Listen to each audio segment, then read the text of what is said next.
por 4, una jaula. Usted pone una puerta para allá ahí. Una puerta madre para que con una ganancia rápida de vuelta para que no engorde. Si no, se va a hacer un despete, como dice, para vender cochinillos. Usted lo vende a 4.500 pesos, 5.000 pesos. Usted está vendiendo un maranito en 60 días.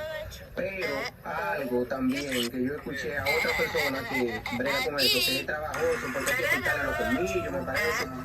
El cerdo, prácticamente yo lo trato como si fuera una mujer.